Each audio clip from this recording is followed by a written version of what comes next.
Tom Shales, I want to thank you. That guy wrote a beautiful article. Thank you very much. And not that he's a huge fan of mine. He's a huge fan of free speech. Right, he gets it. That it's not about you. That somebody's trying to make it about you so they can take away everybody's free speech. I'll give you one sentence from Tom Shales, who is a bright guy. He's just bright. Gets it. Hold on a second.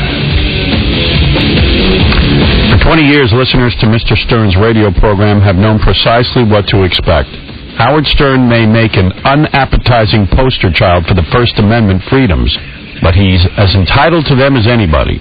On Friday, Stern turned over a large portion of his show to recordings of other voices on talk shows and newscasts, expressing outrage at the latter-day witch hunt on which the federal government has embarked.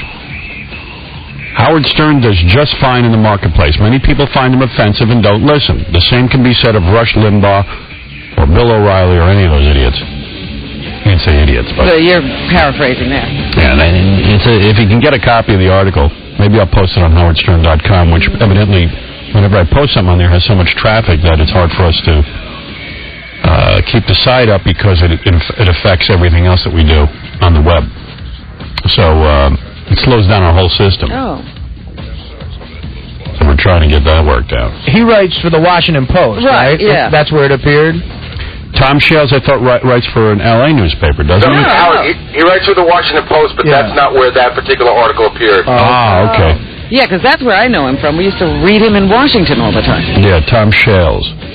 Which helps because the morons who run our country actually, except for Bush, who admits he doesn't read the newspaper and is proud of that for some reason. I don't know where he would be proud of that, but you'd think you'd want to know what's going on in the world if you're the president, but maybe read some other people's opinions and learn from it. No, he has people read for him. Yeah. Yeah, he does. A little bit more of that arrogance. I got plenty of people to read for me. Reading? Highly overrated. The other day, my readers were telling me there's a lot going on. So, I mean, that to me is something Kerry should bring up in a debate. I understand you don't read the newspaper. We've got to talk about that. Mr. President, did someone tell you that, or did you read it for yourself? Let the gays read. Ratings for homosexuals. How do you have someone else read your newspaper? But guess he's busy doing farm chores. Right, he's chopping wood.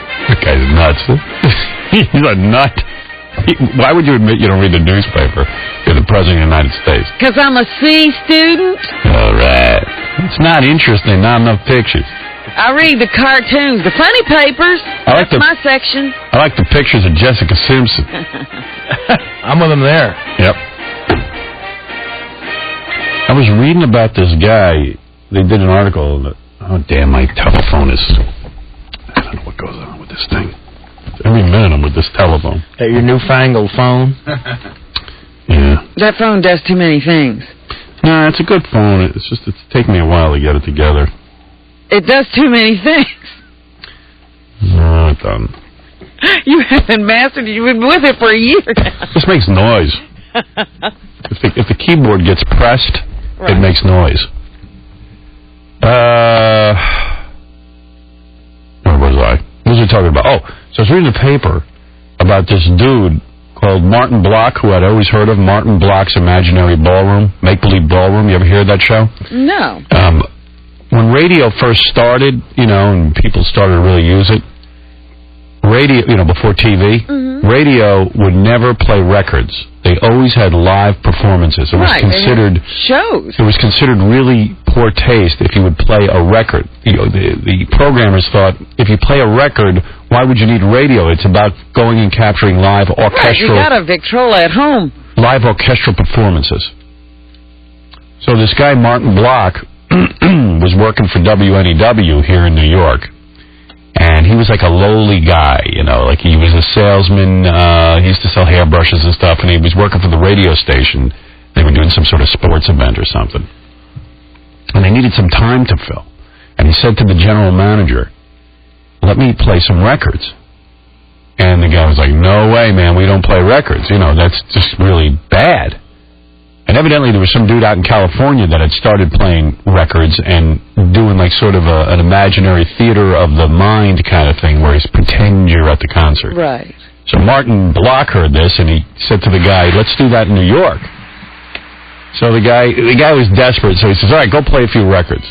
The radio station didn't even own any records. He went to the record store and bought 5 records. And he starts playing this stuff, you know. And rather than like yelling at people or anything, he just kind of like soothing, and he goes, ladies and gentlemen, we're here, you know, at the Make-Believe Ballroom. The lights are low. And he did it in a mellow tone, you know. And the son of a bitch caught on.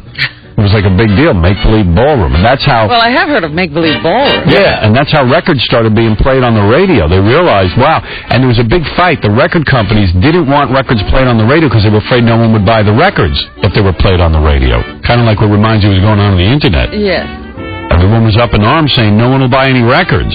And then he went out west, you know, to L.A. or something, and tried to get the show going out there, but they hated him because he was an arrogant, know-it-all New Yorker.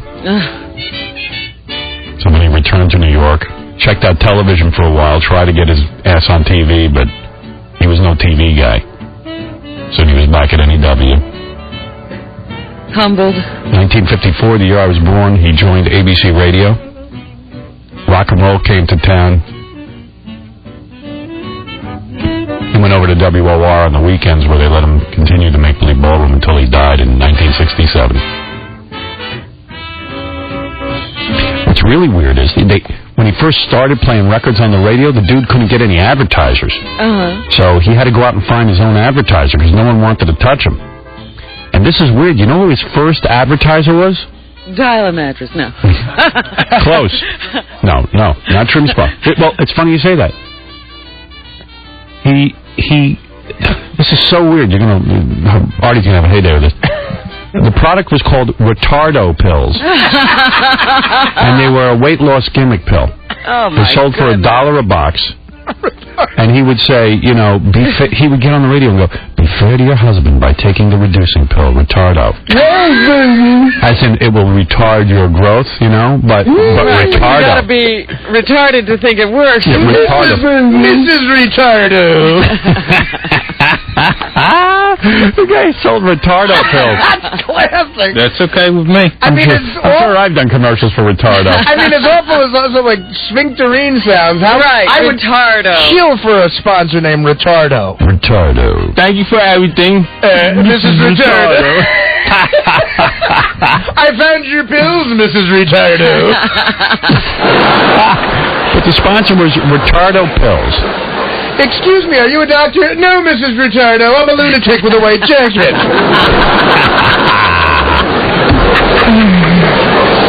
You gotta love this story. I'm going to say Mrs. Retardo in my head for 4 days. Yes. Make-Believe Ballroom. With Retardo pills. Yes. Brought to you by Retardo. Do you have your Retardo pill? A week after the dude went on the air, NEW claimed Retardo had received 3,750 responses. Wow. And that's when they knew the show was a hit because it could move product. But this guy, he was just, you know, he was like a reporter or an engineer, something like that. Yeah. Hey, Retardo! So he gave up the show. Did it ever get going again? Yeah, Came yeah. back to He came back to NEW after a shot at TV. And then jumped over to ABC Radio, and then rock and roll hit, and you know what happened there. He got mowed down by rock and roll. And WOR let him do weekends until he died in 1967. That's it. I gotta get a hold of a Retardo pill. Yeah, what happened Thank to you for Retardo? everything. You're telling us about the guy. What happened to Retardo? I can't get I those pills. guess the name didn't catch on. Women didn't feel like taking something called Retardo. Bad marketing. That guy sold the company and opened McDonald's. Yeah! Hey, wait, 22 G's a week he was making, so like in the early 40s or something? That's huge money. Yeah, he was making big bucks, this guy. Jeez. With the Make-Believe Ballroom, dude. It says in the paper they think Adolf Hitler was gay. Oh. Oh, no. You know how everybody who was famous is gay after they die? It's like, you know, the gays want to claim everybody. This one they don't want to claim. I'm saying, poor gay people. They're going through so much crap now with the marriage thing, and now they got to learn Hitler might have been one of them. Well, it's just, you know, like if we were on in Nazi Germany, it probably never would have happened. We would have been like, Hitler's so gay.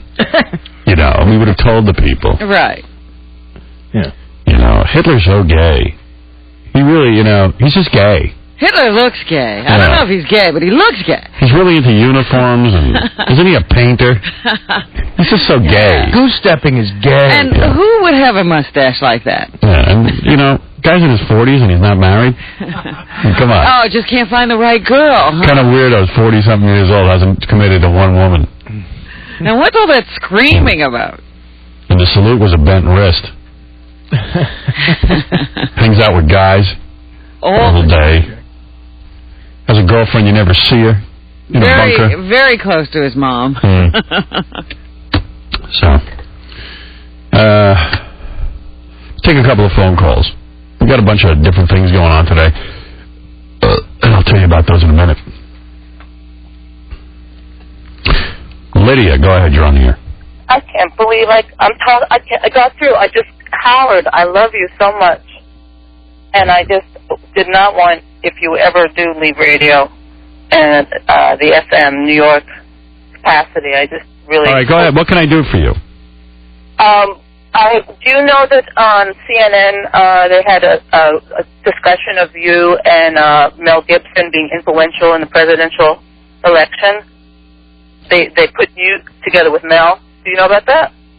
I heard something about it, and Gary gave me a tape from CNN, and, I'm no fan of Mel Gibson. Obviously. I thought it was kind of humorous. He's a conservative jerk. Oh, of course. And smug and arrogant, but the fact of the matter is, anybody's against Bush, they can't hurt. And yeah, it seems like we're on the same side, even still. Bush's biggest surprise in November is going to be he's going to lose the election, and it'll never really be attributed to me and my audience, but my audience will turn out in droves to vote against him. Mm-hmm. And, do you think you could actually win the election if you ran? No, I don't. I'm not that well liked. It's a popularity contest, but the fact of the matter is my audience is offended by his right-wing agenda and getting me off the air, and they will, especially that month right before the election. We will hammer away at him and point out again and again why we need a change, and it will help to get him out of office. It won't be the only reason. There's a lot of people fed up with him, but you'll see. It's going to work. Well, I have 100% confidence, but will you be on the air one month before? I don't know. That's the big question. I could mobilize 18 to 24-year-olds who, and even 18 to 54-year-olds. I've gotten more mail from conservative Republicans who say, enough is enough. They're willing to take a look at some of these other issues. And, there are things I like about Bush. Don't get me wrong. He's not the world's worst in every category. He's just really bad in a lot of categories. Oh yeah, I mean, they had you on the. It was a beautiful thing.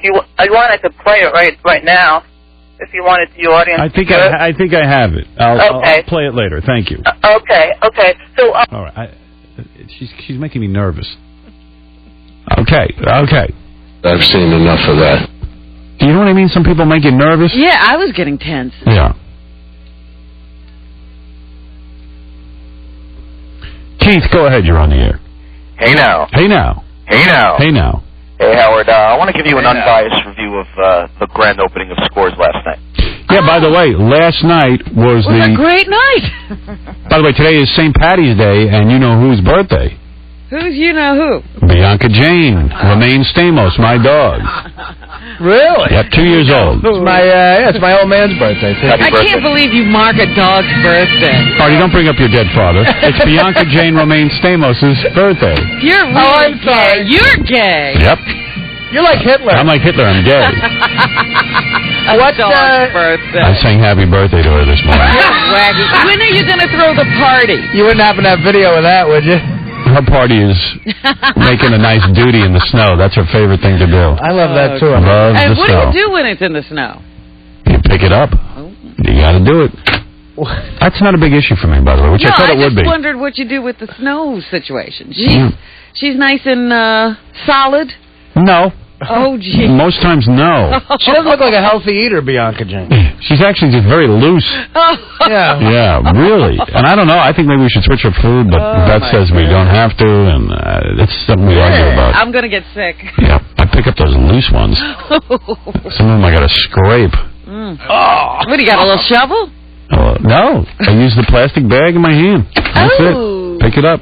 Like Fear Factor. Like a clear plastic bag? No, yellow. Yeah, that's There's a poopy bag on it. I see people walking around with clear ones. I know. I know. This is something you take out of the the cupboard in the kitchen. Well, they're next in the deli after they did it. You know what I mean? They're holding like a little bag of charms there. They come into the deli with the duty bag? I've seen, by where I live in Jersey, I've been next to a chick in a deli who has just, done that with her dog, and then just rushes in, and she's got a clear bag. No, people leave that either outside or throw it in a garbage pail. Why are you telling Artie he didn't see what he saw? Because he didn't. He's trying to be funny. Oh, yeah, right.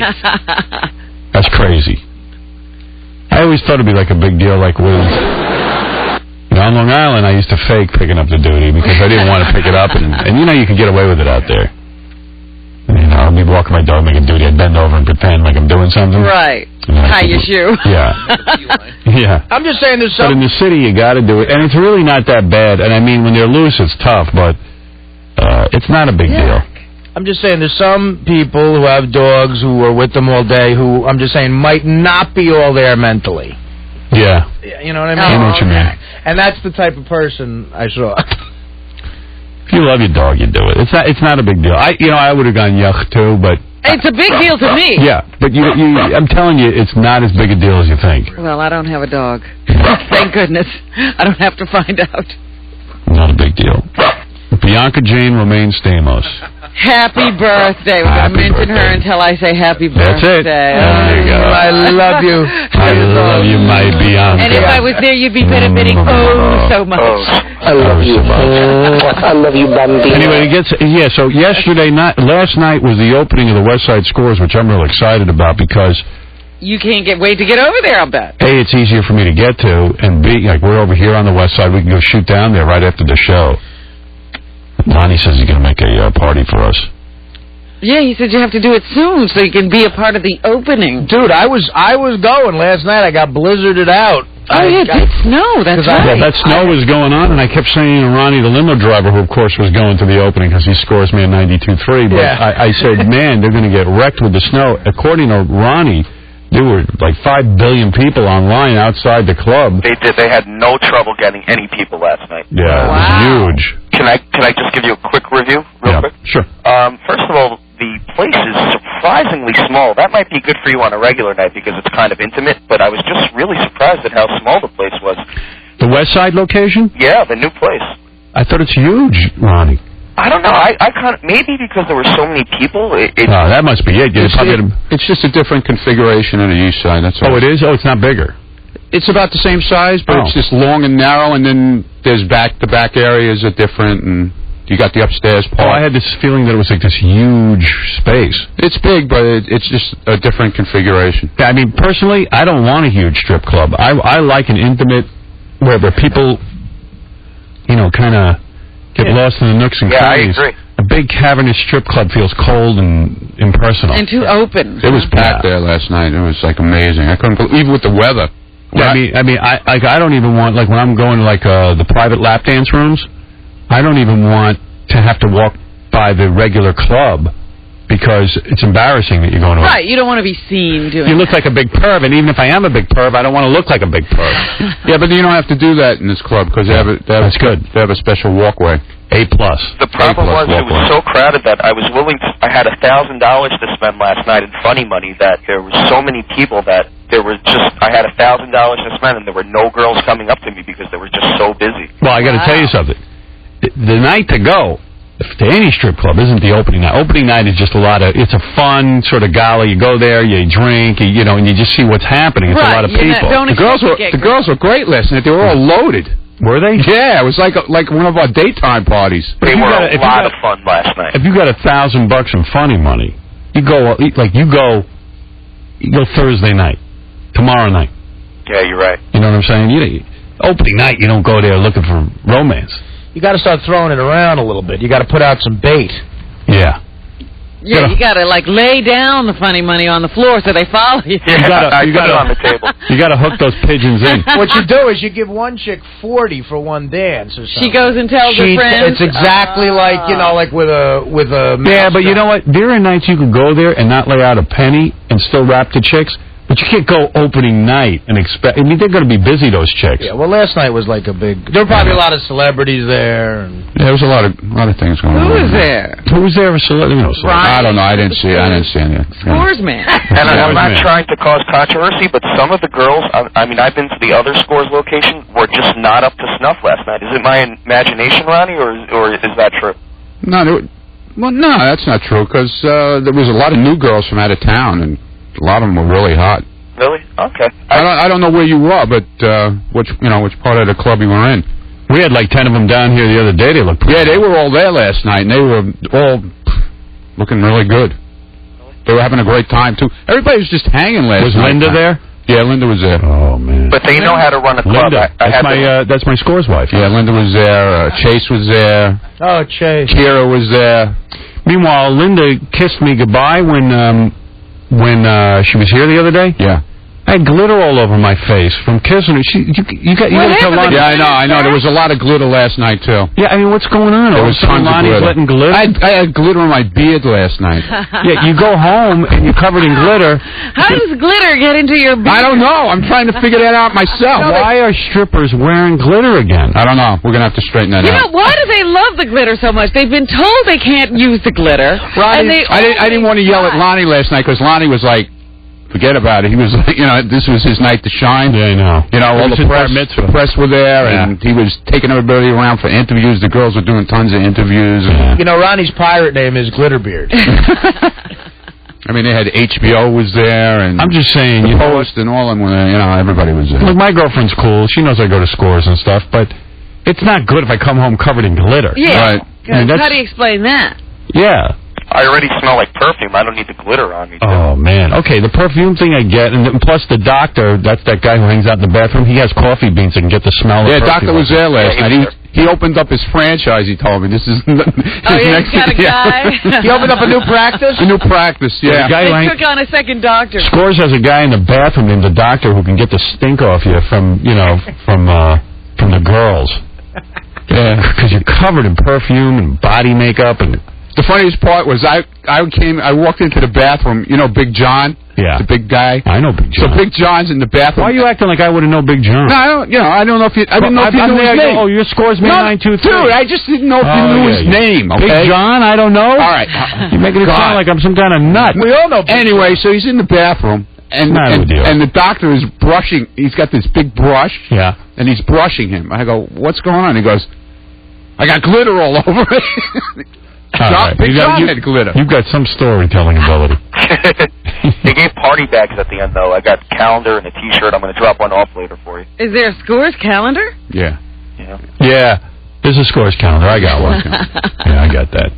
Yeah, if you have that up in your bedroom, it's a little freaky for you. Well, I keep it in my drawer, and then, if I get a lap dance from one of them that's in the calendar, I go back the next day, look at the calendar, and pleasure myself. Oh, no. And I go, yeah. You can't wait till June. You don't have it hanging in your office? What? Not in your office? You don't hang it in your office? My office is right in my living room. Right, it's just out there. I can't do that. It's real weird, too, because I have meetings in my house, in my apartment. And then, my office is in, my living room. Yeah. So, after every meeting, everyone just goes over by my desk, looks at what's on my desk, makes phone calls from my desk, and I don't like it. I need, a separate office. Yeah, but I don't have that. Why do people feel comfortable going over to my... my agent always walks over to my desk, starts making phone calls. There's a million phones in the apartment. Because it's a living room. Yeah, but do it in the living room. Make the phone calls. That's where we're meeting. Well, can't you make an office on the other side? Nah, I don't want to do that. No. But does everybody go into the living room area after the meeting, and so he needs to... No, we're in the living room for the meeting. And then everybody walks over to my desk and starts making phone calls and looking at all my junk. Yeah, because they're walking out of the meeting. I might have to put up a wall there. I mean, it's annoying. Oh, well. It's my private area. It doesn't look very private, though. It's open. Yeah. You're invading my open private area. I have never been more busy in my life. I can't go to the opening of Scores. I've been working on that Schimmel show, Howard Stern, the high school years. Yeah, you got a lot of things that are cooking.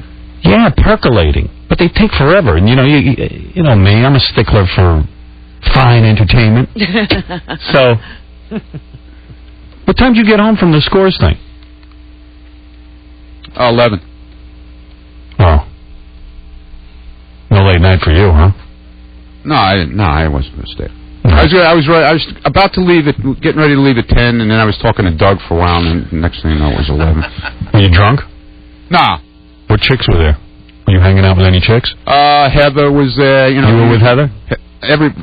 Everybody was... Nilsa, Dawn... Nilsa asked about me? Yeah. Everybody's asking if you were coming. They were asking that? They were all asking for you. Are you disappointed? I heard there's a Howard Stern room over there. That's a possibility. Yeah, that's what I heard. One of the rooms is a Howard Stern. Named after you. Yeah. You know how honored I am? Well, it's like having a building at a university for you. Did you know on the East Side you have a humidor? No. You didn't know that? No, nobody tells me. Yeah, there's a humidor with your name on it. Oh, really? Yeah. They allowed smoking last night also. Chuck Zito has his own locker over there, doesn't he? No, he has a humidor also. Oh, does he? Yeah. Chuck was there last night. What's he up to? Nothing. He was hanging out. Came in his big... Who was he with, Nilsa? No, Heather. I don't know who he was Heather. with. Those broads always do that. I go there after a Yankee game sometimes. Like, where's Howard? Dude, I want to be buried at Scores. How about that? I want to have a mausoleum. There you go. You should be in the wall. Yeah, I want to be buried in the wall. They're doing my eulogy there. I already have that in my will. Are you serious? Yeah, he Scores man 923. Who's doing your eulogy? On the main stage. That wouldn't be the first time that's been done. The whole service, yeah. That's not unusual. Yeah, Lonnie's going to perform the service. Right. And now to say a few words. I know a guy had his bar mitzvah there. Well, that's understandable. Tonight you become a man.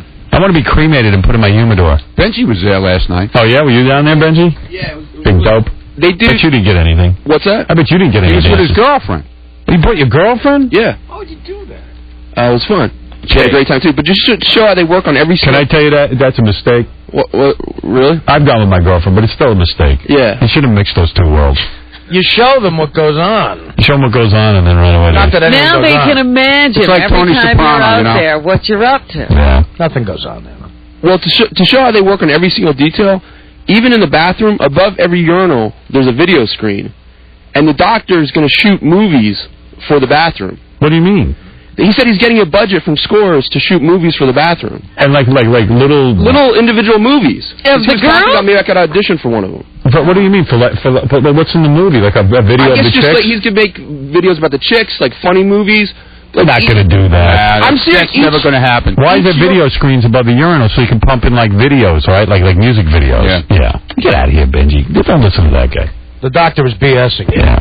You're so gullible.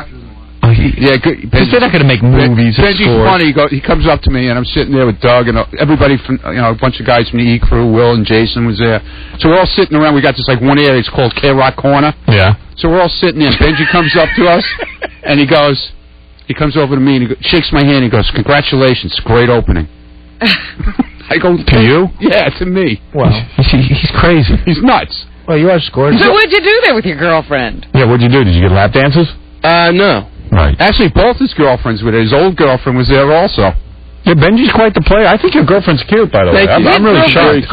His old girlfriend really looks good. Marianne? Who looks good? Nice. Remember his old girlfriend, Marianne? Yeah, but that's not his girlfriend. She never gave him anything. Oh, okay. That's what he says. Benji, you have an old girlfriend? No, you he never got an old girl. Not your girlfriend. Not a girlfriend. No, she's a friend. My girlfriend. Yeah. No, believe me, he wasn't getting her. It's funny because everyone thinks I am because I always deny it, so they think I am. Nobody recognized her. Oh, by the way, I just want to be in the crowd that says, "I know you never got anything." You're right. I can't believe you're getting the girl you got down. Yeah. Nobody's saying they think you got her because you don't say anything. All the guys that he always say, "Oh, come on, you must have." Like you wouldn't really be friends with. He's trying to be nice to you. Right. They don't really believe it. I'm telling you, all the guys think.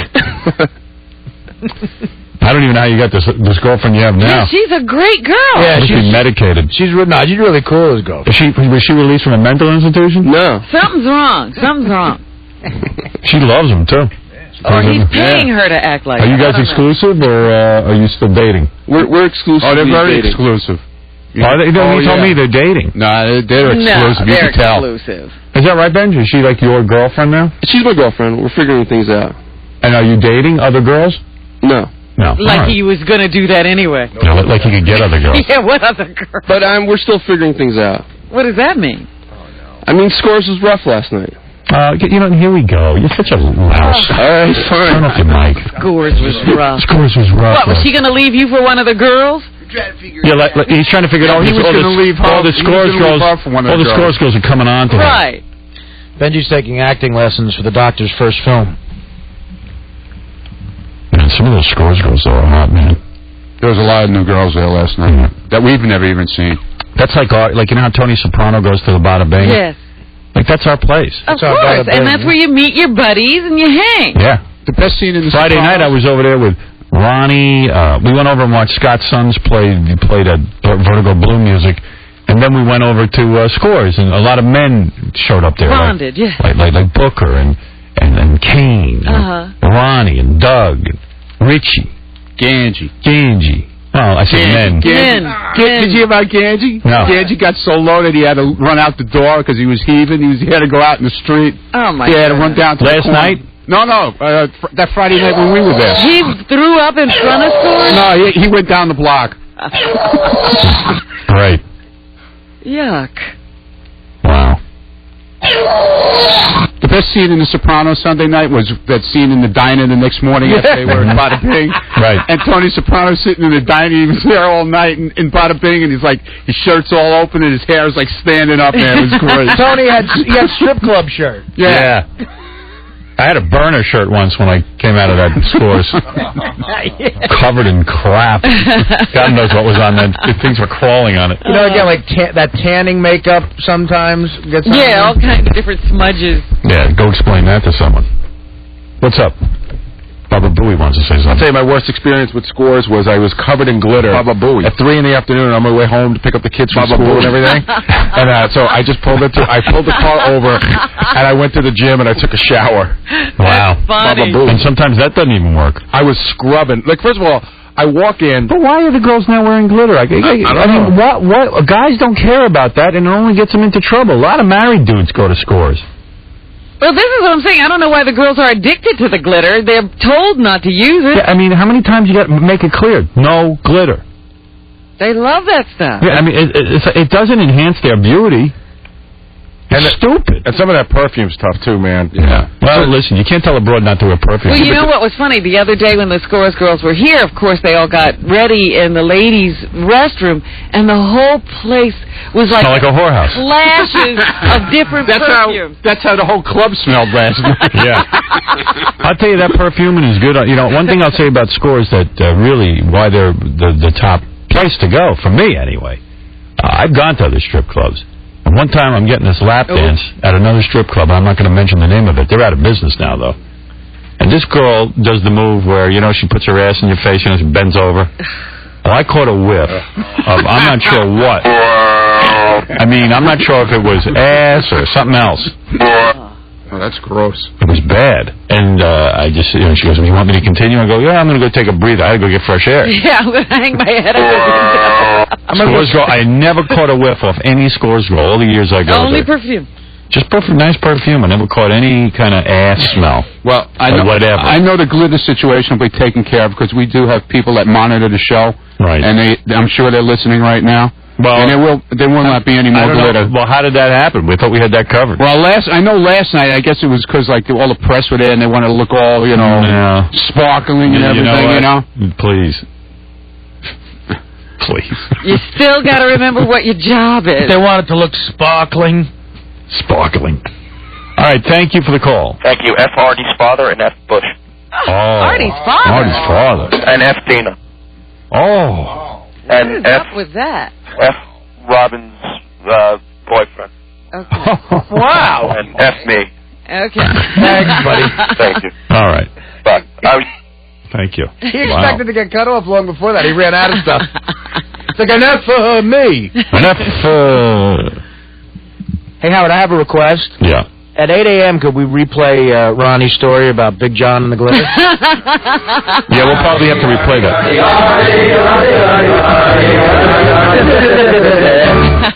How dare that guy lump my father with Bush? Hey, Jerry, you're on the air. Great. Hey, Howard, I'm calling from South Florida. I missed the show. I just drove down from Long Island on Sunday. I heard O'Reilly say that 70% of the general public don't like you. I was wondering. Well, again, he would have no way of knowing that. And when did he get that poll done? And now that we're goofing on him because he says one thing to me in private and then gets on the air and bashes me, he doesn't like it one bit. The fact that I've exposed that he's money hungry, he's desperate at 57 trying to cash in. I've exposed the fact that no one's listening to his radio show. He doesn't like it. He doesn't like the truth, that guy. And, in the no-spin zone. In the no-spin zone. And 70% of the public doesn't like me is irrelevant. The fact is I'm the #1 radio guy. And that's I do that. And it doesn't mean I'm #1 in every market, but it means I've got a pretty healthy, business going here. And all these guys can't stand it. And the only thing I resent about Bill, I don't resent his political views or anything else like that. I just don't like the fact that he says to me off the air, man, thank you for my career. Thank you for helping me. Thank you for breaking through. And then gets on the air and basically says, gee, we shouldn't have guys like Howard Stern on the radio. They should be censored. Yeah, we shouldn't have him on because he gave me the idea to do radio. Yeah, I mean, my God, how much of a hypocritical liar can you be? Yeah, he was kissing your ass. You don't, it's like the Katie Couric story. I'll give you another person. Katie Couric, I'm doing movie promotion, and she says to me, I saw your movie. It was brilliant. I loved it. We get on, the cameras start rolling. I go, hey, Katie, why don't you tell your audience everything you just said about my movie? What did I say? You said you loved it. You thought it was brilliant. I hardly said it was brilliant. And I went like, what? That hurt. Who was that woman who was I just talking to? He's a hypocrite. You clown face hypocrite. I mean, and then I run into her at the restaurants every once in a while. Howard, hi, I want to introduce you to my blah, blah, blah. And I'm like, really? Why would I would be so friendly if you were just an honest person. And then if you said to her, well, you wanted to introduce me to your friend. When? I never did that. No. Selling mugs and T-shirts and doormats and paperweights and umbrellas and, no spin zone sweatpants. Paperweights. I mean, it's just unbelievably desperate. And same with Rush Limbaugh. Shame on these guys. It's because they just think it's all going to end, and they're gonna rape you any which way they can to get the shekels out of you. And you know what?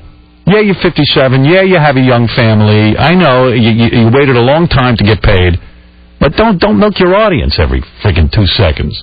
You want to put out a book? Okay, that I understand. But you're going to charge people for license plate holders? I mean, these are your fans. What are you doing? Give them a license plate holder, you cheap prick. What do you think? It's such an honor to ride around with a no-spin zone name on it. Goddamn license plate? Yeah, how about one of those on the house? How goofy does that make that person And look? As far as 70% of the public doesn't like me, I couldn't care if 100% of the public doesn't like me. Just how much of the public do you have, Bill O'Reilly? What's going on? His radio show is on Westwood One, which I think is this company's thing. Yes, it is. And, listen, I hear the rumors in the company. I talk to people. They know the radio show is short-lived for him. It's not happening. It's very hard to do a radio show and get an audience. It's not everybody scripting everything for you. You got to really, really be good.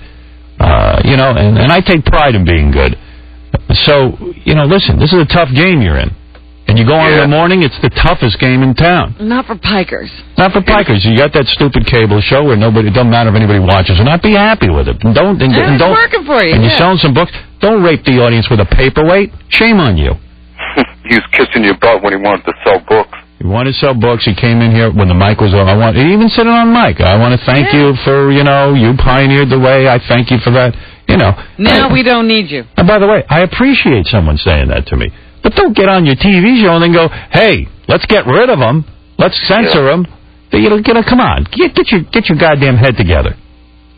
How do you think we got to this point where you can be on the radio? It's because I broke rules and I pushed boundaries. And you can't do that stuff with people censoring. The government's now talking about. Listen to this one. Let's say you play an Eagles record on the air. And the Eagles say, like in Hotel California, I think they say the S word. They want to find the band.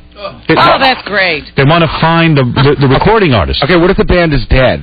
They'll go after Yoko or somebody. I don't know. That's what they're talking about. They're crazy. Getting crazy. So, when the O'Reillys of the world say, yeah, it's good, let's tone it down. We can govern ourselves. I was just reading how crazy it's getting. In the paper today, they're talking about how MTV, because now that they're all freaked out about all this censorship crap, MTV's so freaked out that I guess Britney Spears' new video was directed by David Chappelle, who is this La Chappelle, who's a very famous artist, you know, and a photographer. Yeah, and he made this edgy kind of video for her where she commits suicide in the video. Well, they edited that out. Now I'm thinking to myself, I would like to see that. I could watch that. But they're afraid to run it. Then there's another video by some band where a 10-year-old girl introduces the video and says something about the word wine, W-I-N-E. Uh-huh. They edited her out because it's a 10-year-old saying the word wine. You mean like wine, like the drink? Like the drink. Yeah. Like, but not like, hey, man, I'm loaded on some wine, but like, you know, it's a sentence about wine. I don't even, you know, it's an irrelevant Somehow sentence. she mentions the word wine. Yeah. It's not appropriate. You know, and it's like, I want to see these things. I don't want people telling me not to see them. It's getting to be goddamn ridiculous. Getting goddamn ridiculous. But all right, I gotta go. So what is it? No, you were talking about all your friends in the media, like Katie Couric and stuff. One of your other friends called yesterday looking for you, Matt Lauer. And Matt, you know, he just wanted to interview you. Yeah, my good buddy. Can barely say hello to me. I'm in a restaurant in the Hamptons. I look over, I see Matt right at the next table. I know Matt. I know Matt when he was practically a gardener. He got thrown out of the business. This is before he got the Today Show gig. The dude was on the balls of his ass. And I helped him out with some stuff, and I treated him like a human being. I see the big shot sitting there with the wife, the sexy wife, and the whole thing, and I'm sitting there having dinner with, my girlfriend, right at the next table. And I see, he's looking at me. He knows I'm there. He can't say hello. Finally, he said, this is stupid. I feel uncomfortable. I lean over. I go, hey, Matt, what's the matter? You can't say hello?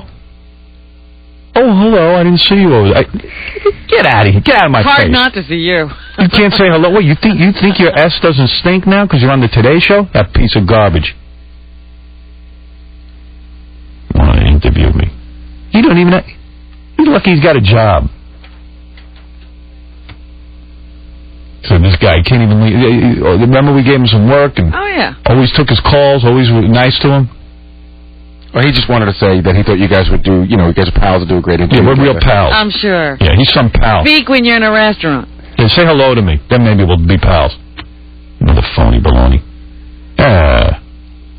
What are you going to do? You got to laugh at it. Now I'm everybody's pal.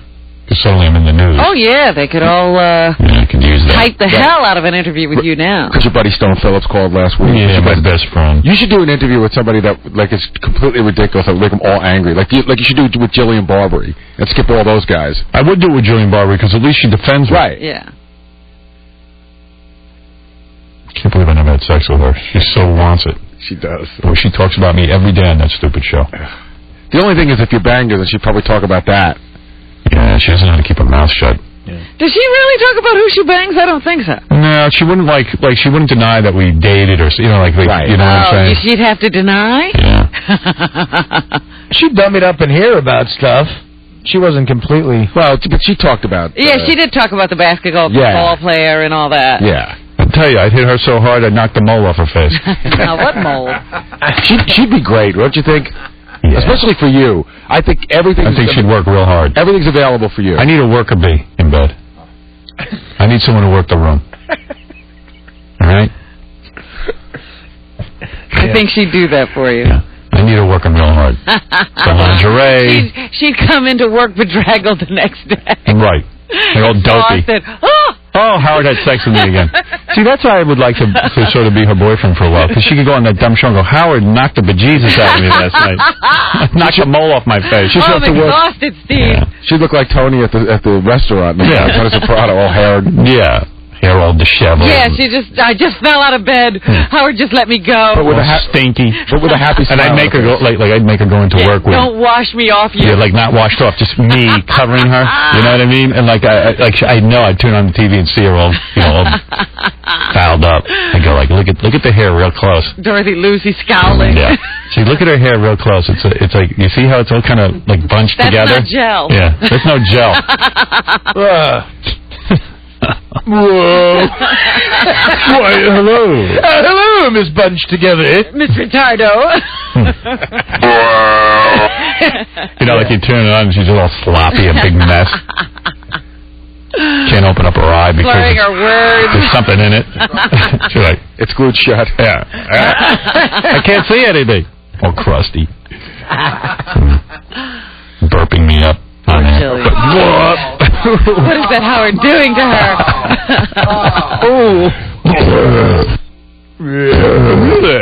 Yes. Do you mind burping me? This sounds like an odd request, but believe it or not, I'd like you to burp me. Michael, you're on the air. Good morning, Howard. Yeah, did you see the post, page 3, that Gwen Stefani? Yeah. She looks hot. Yeah. But do you think that's really her? I don't trust any picture of chicks. I mean, like even Rachel Hunter in Playboy. I mean, to be honest, that's a heavily airbrushed. I mean, I like Rachel. She comes in here. She's a good guest and everything. And beautiful woman, don't get me wrong. But I can tell they shave a few pounds off those pictures. I didn't see the pictures. Well, I'll take your word for it.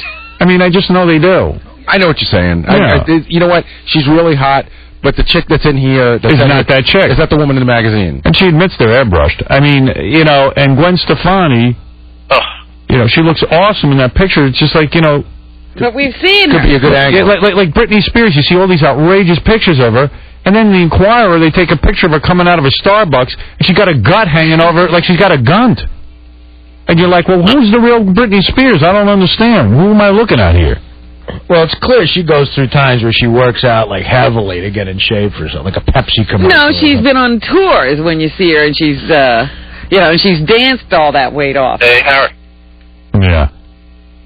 Howard? Yeah. Do you have any money to give away? Yeah. You do? What?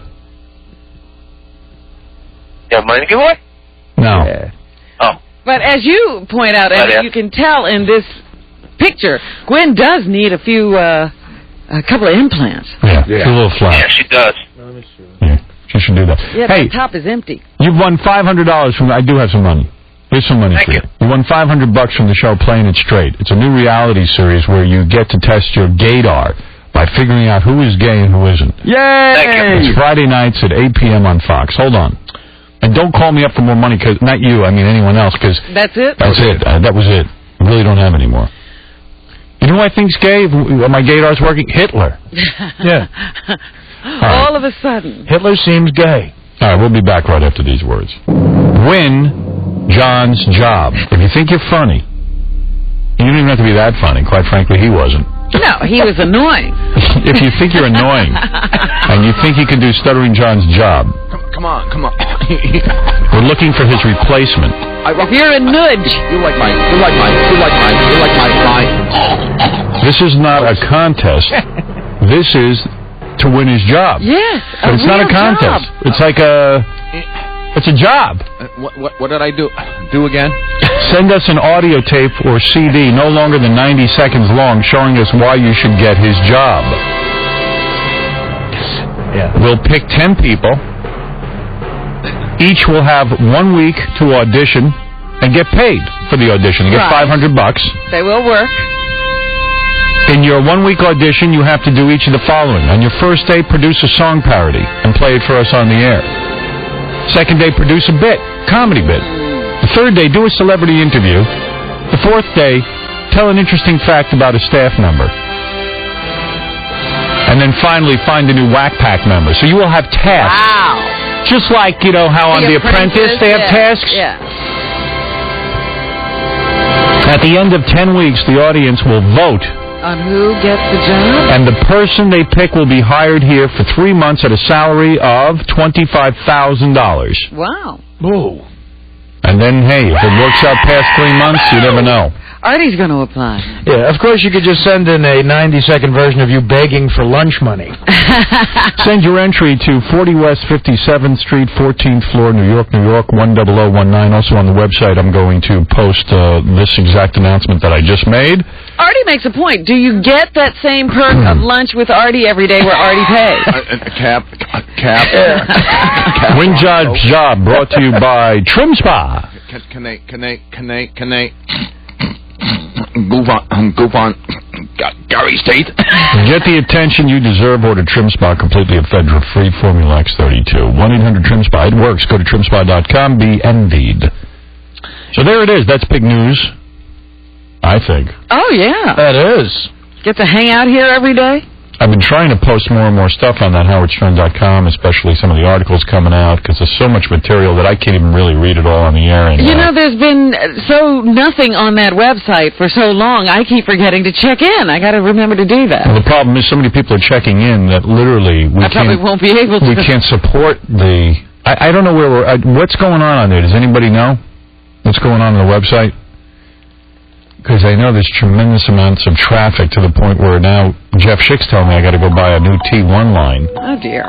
And then get a whole new server and everything. Oh. Yeah, it needs its own. I just thought we put a few things up there, but now it's turning into the place to be. People have always wanted there to be someplace. I tried to tell Gary you're going to need a new T1 line. Listen to me. Getting to be goddamn. Already knew. Yeah. Do we have anything posted on there now, or is it like impossible to do and we have to wait for the T1 line? I think we have to wait for the T1 line because we just went to it and it's... With big horse teeth, right up the way, he looks and smells like a dirty chimpanzee. Oh, my. What do I fear? I'll be spending a week with that moron. For some reason, Jeff Schick told me it takes a month to get a T1 line. What is a T1 line? Explain that to me. I think it's like a high-speed... It's sort of like a phone line, but it's like so big that it's crazy high speed. Yeah, well... All I know is, hey, if you work for a phone company, can you speed that up a little? Give us a T1 line tomorrow so I can get word out to my fans what's going on. What's going on. Somebody must have an in over there. Somebody's listening? Yeah. T1. Can't be that hard. It's goddamn 2004. Yeah. It's getting to be goddamn... Meanwhile, around here, it's getting really nuts. What happened now? Tom's just editing more and more material, and it's crazed. I hate it here. It's just nuts doing the show now. I mean, you have no idea. They're going through all my old material, chopping it up. Well, that's what I said. Now they're taking the old tapes and going through them to see what is available. It's like a butcher shop back there. Yeah, I don't know, like I'm pulling best of for the next best of. And I'm just looking at the segment where we had this woman in who wanted to be evaluated, and she worked at a strip club, but she did things at the strip club. Right. She admits. And I don't know if you could say any of them anymore. I'm sure Tom's just going to edit the hell out of it so that it should be completely dull and bland. Right, I was going to say, the interesting part of the conversation will get cut out. Yeah. So, I don't know. We'll hear her say her name. When's this big deal Senate vote where they're going to find out if they're going to start finding individual broadcasters? Nobody seems to know. Somebody said that it could have happened as early as last Friday. Right, yeah, they were saying that it could have happened, but apparently that has slowed down. I haven't heard a word about it. Hey, is it possible with all the noise we're making some people are starting to rethink all this? I can't imagine that they're not. But it still doesn't do us any good because Tom's back there chopping everything up. Yeah, the fact is, it's already happened. We're changing the show. I would be suspicious if it got really calm with all that because they're probably just waiting for something. Just anything. Which is why everybody's got to be apprehensive. It sucks. Yeah, it sucks. It's crazy. I should play some of the tape. People are talking about the show. I was mentioned on the Gilmore Girls, I think. Norm Macdonald had a great line about Vegas. Like, he goes, yeah, you go to Vegas, man, and people come up to you and say, hey, you were in Vegas? Did you see the White Tigers? And I'm like... Were they at the blackjack table? Yeah, exactly. Were they gambling? Yeah, like people go there to see shows.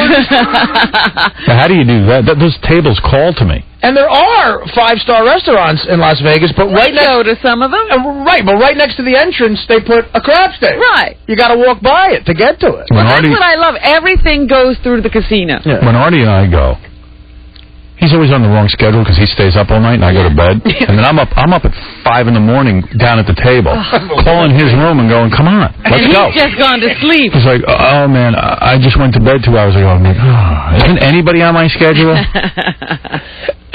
In Vegas, we had a good time. You met a couple of times. Yeah. Yeah. Because he's always there for you right after the show. Yeah. We had that one great run at that craps table before we left. See, I got to go play craps with you guys this time. I want to see that. Yeah, you should play with us. We don't know what we're doing. And then you win. We don't always win. No. Don't get the wrong impression. Oh, no. Yeah, we build all these hotels because everybody wins. Well, they've won a couple of times. They don't get to keep it because they keep playing. Hey, Michael, thanks for giving me the award. Michael Carr, president of Greenspun Media Group. Check out Las Vegas Weekly at vegas.com. And there you go, yet another award. The people saying, yes, We love the show, but the government's saying you can't have it. Not the way you want it. You can't have it the way you want it. Thank you. Rock on, Howard. Thanks, Michael. Bye. Vegas is a great town. Let me just put my award on this award mantle that I have. Do you actually have the award yet? Yes, I'm going to mount it right here. Oh, dear, what happened? You drop it? Hey, John, you're on the air. Go ahead. Hey, hello, Howard. Hey, now. Hey, how you doing? Hey, now. How you doing?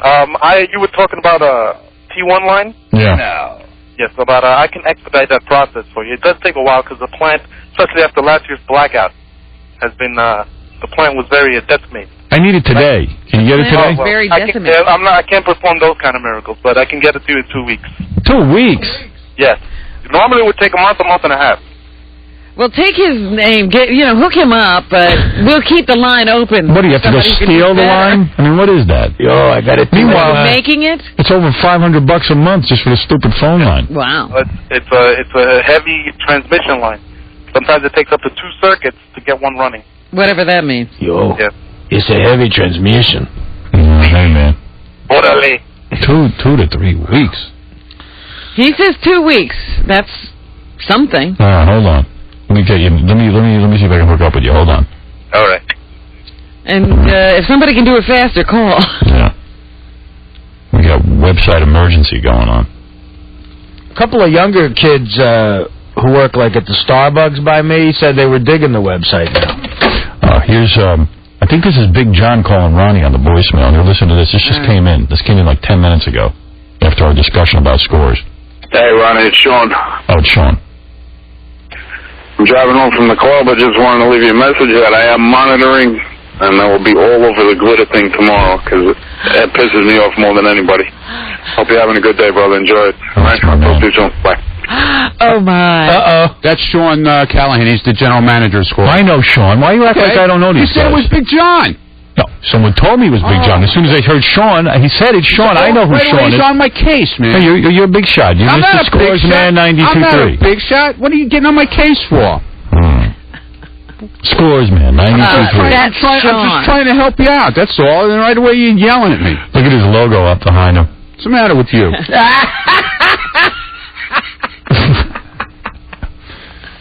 All right. I had to tell you one story about that I missed to tell you. Okay. Yeah. All right. So Brian Phelan comes in. He sits down on the couch. Brian Phelan from E. From E.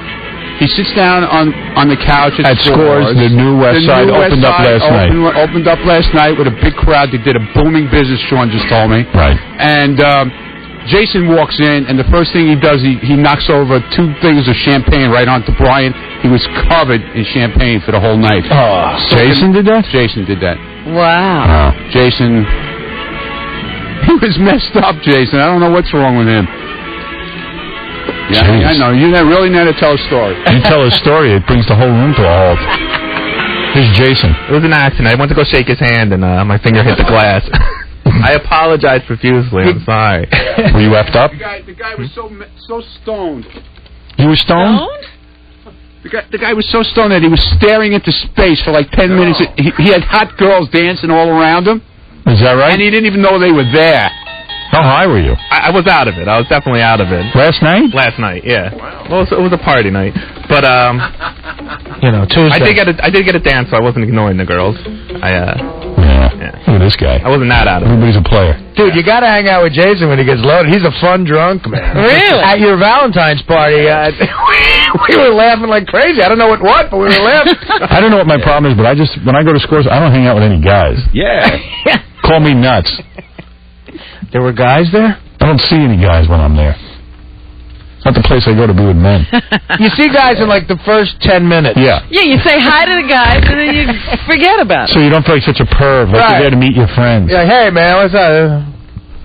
All right, we got to take a break because Evan Marriott is here, the guy from, what's the name of that show? Who Wants to Marry a Millionaire? Joe Millionaire. Joe Millionaire. Oh, Joe Millionaire. What could he be? Called Joe Millionaire? Joe Millionaire. Joe Millionaire. Yes. What could he be promoting? He's got a game show now on the Game Show Network, right? Man, I can't even believe. What kind of game would he be hosting? It's some dating show. Yeah, it's a dating game. I think it's called, I can't remember, Fake Date or something like that. He always gets mad because I say, because remember he comes in here and we give him a test? Oh, yeah. See if he's bright. I'm shocked that he's here. I thought he was never going to come again. He's here. He's promoting that game show. What's the game again? I forget the name of it. Well, it was just, you mean the things we would ask him? No, what's the game show he's hosting? Oh, I have no idea. Fake date, did you call it? You go out with two people, and you have to guess which one's really on a date with you and which one's just going for the money. Yeah, it's called Fake a Date. Fake a date. And why do I care about that? That I don't know. I got a game for him. I'm gonna match him against Miss Howard Stern, so you're smarter. She's here? Yeah, she's doing something else for us. So I'll put them in the room together. Give a test. Give them both a test. I'm not You think she could beat him? I think he could beat You know, her. I don't know. How far did he get in school? I don't know. We got to talk to Evan Marriott when we get back. Well, I remember he was the guy, I think, who said 12 times 12 is 24. Evan Marriott got himself a gig. You guys can say that all you want. Still, just look at him. Yeah. Well, I look at him and I see a guy who could kick my ass, so I'm going to shut. Well, that's like why we like to humiliate him, because he's good looking. When do we get a chance to humiliate him? When he walks out of here, he's still Evan Marriott. In high school, Evan Marriott was kicking my ass. That's right. All right, we'll be back with Evan Marriott right after these words. If you think you're funny and you think you can do Stuttering John's job, we're looking for his replacement. Send us an audio tape or a CD no longer than 90 seconds long. Show us why you should get his job. And then each person will get to audition for 1 week. We're going to pick 10. Yeah, we're going to pick 10 people. You get paid $500 for the week, and you get your 1 week audition. You got to do a couple of different things. You got to produce a song parody. You got to produce a bit. Every day you get a different task. And you got to play it for us here on the air. At the end of the 10 weeks, the audience votes. If the audience selects you, guess what? You're in. You're hired. You're hired here for 3 months at a salary of $25,000 for the 3 months. Yay! It's more than everyone else would make. Yay! I know a couple of guys in the office are going to. What? Huh? Send your entry to 40 West 57th Street, 14th floor, New York, 10019. Hey, so, that's that. Anybody can apply. I don't care. Anybody. I heard from John last night. What's up with him? He called me. He said he's doing okay. Says he's doing good out there in L.A. He sent me a gift. Oh, yeah? Sent you a gift? Yeah, he sent me a clock from Tiffany's. Like, in my road. For? Thank you. Thank me for what? For what? I think for not bashing him. Oh, okay. For assisting Jay and ripping me off. For assisting Jay in his quest to keep Jimmy Kimmel from getting 18 to 25-year-old men. Jay should have sent the gift. Yeah, Jay. Yeah, listen, here's a quick suggestion, John. Send him something from Tiffany or something. I think that's my payoff. Yeah. I'll foot the boat for it. Just get him a clock or something like that. Somebody said, did you write John a thank you note? I go, no. I'm not going to thank him at all. What do I thank him for? He can have his clock. I don't want a clock. Not looking for any clocks. Clock. So silly. Ron, you're on the air. Hey, Howard, how you doing? Hey, bro. I get you a T1 today.